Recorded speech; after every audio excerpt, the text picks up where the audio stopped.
¿Qué tal? ¿Cómo están?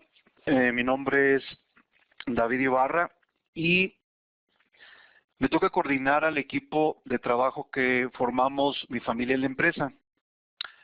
Y quisiera agradecerles su tiempo para estar aquí con nosotros compartiendo estos temas que tienen que ver con las relaciones familiares dentro de la empresa. Miren, primeramente me gustaría darles algunos antecedentes de cómo llegamos nosotros a esta temática. En mi caso particular me ha tocado desarrollar varios libros sobre iniciar una empresa, sobre la parte de mercado, sobre la parte de organización, sobre la parte de finanzas, sobre la parte de economía y últimamente un libro que acabamos de sacar sobre las relaciones familiares dentro de la empresa y otro que viene en camino en un par de meses. En mi caso particular me tocó en 1985 iniciar el programa emprendedor en el Tecnológico de Monterrey. Y esto fue muy interesante porque además de que me llevó a sacar este primer libro, Los primeros pasos al mundo empresarial, fue muy interesante porque me tocó conocer realmente la génesis, el inicio de un emprendedor y el esfuerzo que esto representa para él. Es decir, entender muy directamente lo que implica la personalidad del fundador. Y eso es muy interesante porque solamente en la medida que podemos entender esta personalidad del fundador, todo empieza a cobrar sentido. Posteriormente, tuve la oportunidad de desarrollar el otro área que llamo pediatría. La primera ginecología, haciendo la analogía con los médicos, es ayudar a que una persona inicie su propia empresa.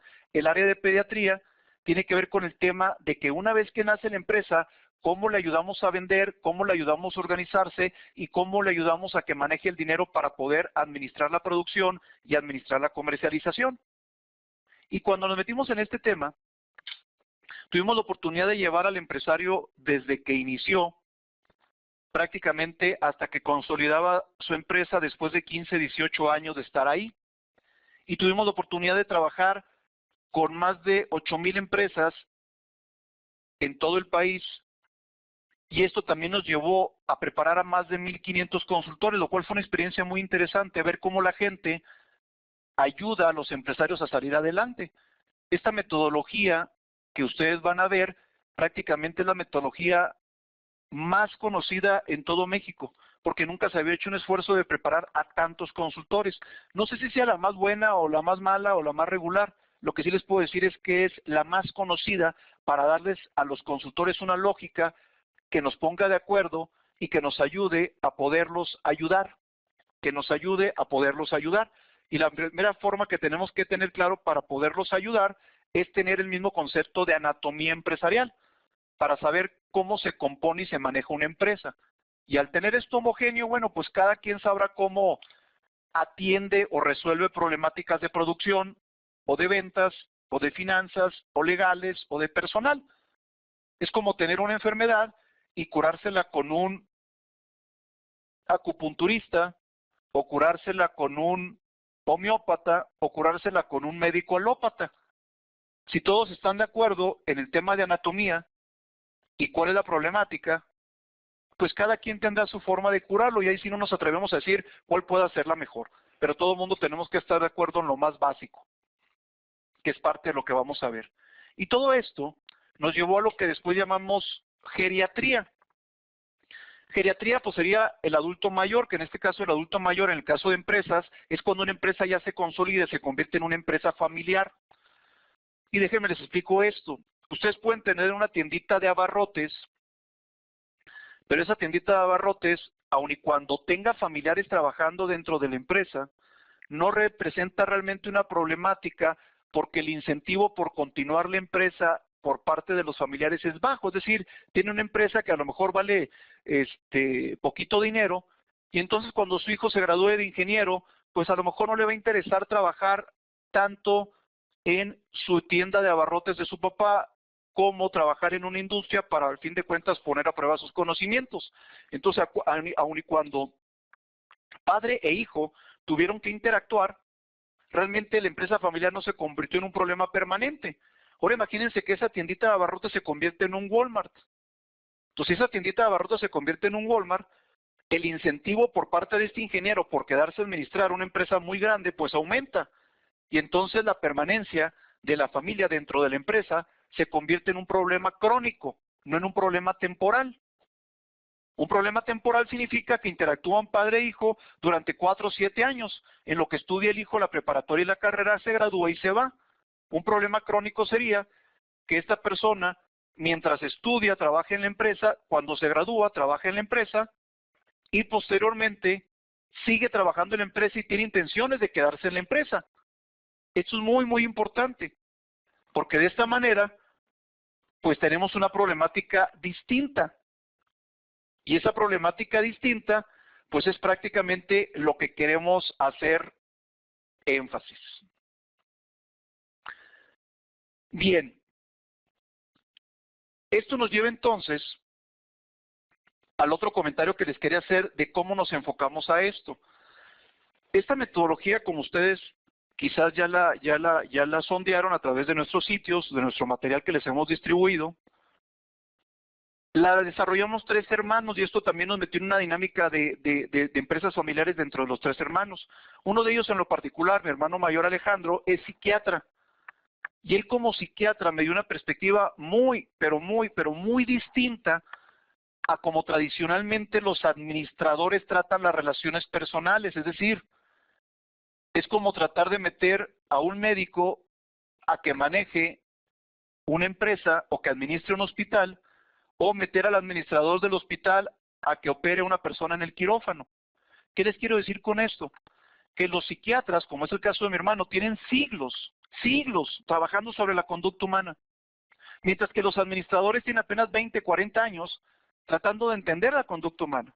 Si queremos saber de conducta humana, hay que acudir a los psiquiatras, que durante cientos de años han tratado de entenderla. ¿Por qué les comento esto? Porque él me contaminó en la forma de cómo tenemos que entender con más profundidad las relaciones personales dentro de la empresa.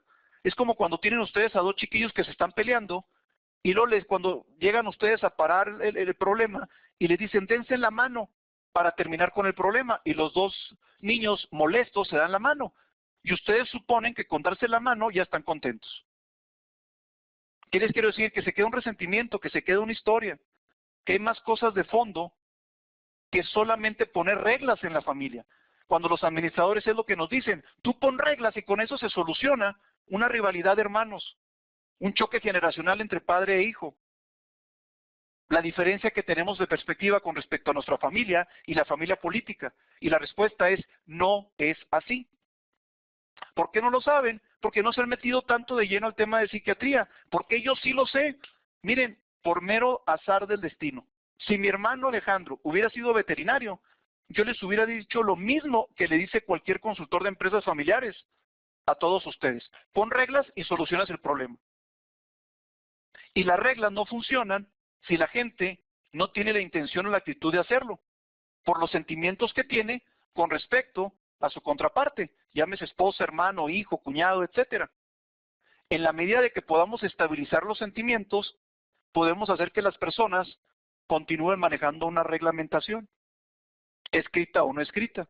Entonces, este programa, para administrar una familia, una empresa y una empresa familiar, tiene un toque personal por haberlo desarrollado entre hermanos y porque uno de ellos, Alejandro, tiene este perfil de psiquiatría, el cual desde hace 15, 18 años lo venimos trabajando y consolidando junto con mi hermana María Antonieta, que tiene su doctorado en empresas familiares.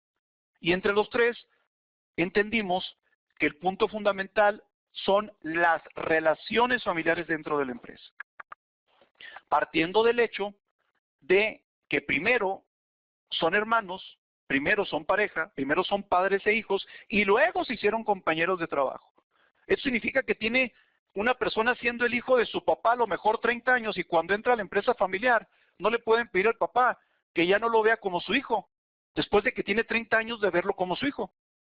Esto no es posible. Si se separan 30 años después y deja de verlo, pues a lo mejor sí, ¿verdad? Pero llevan 30 años juntos y de un día para otro y entró a la empresa familiar, no lo veas como hijo, no se puede. Déjenme se los pongo al revés. Imagínense que ahorita de repente llega una persona de 30 años y les dice que es su hijo. Ahora, si yo les pido, vean a esa persona que acaba de llegar a tu vida y no lo veas como hijo, Eso sí es factible, porque apenas lo acaban de conocer después de 30 años. Pero si al revés, tienen 30 años conviviendo con él y de un día para otro le digo, déjalo de ver como hijo, no se puede. Ni como hermano, ni como cuñado, ni como primo, ni como ustedes quieran. Todo esto nos llevó a desarrollar una metodología dentro del sitio Mi Familia en la Empresa, para que ustedes puedan irse metiendo al tema poco a poco. Primero con un libro gratuito, después con un curso virtual muy económico, después con preguntas, consultoría, e irlos llevando poco a poco en este trayecto. Esos son básicamente los antecedentes de los cuales quería hablar con ustedes.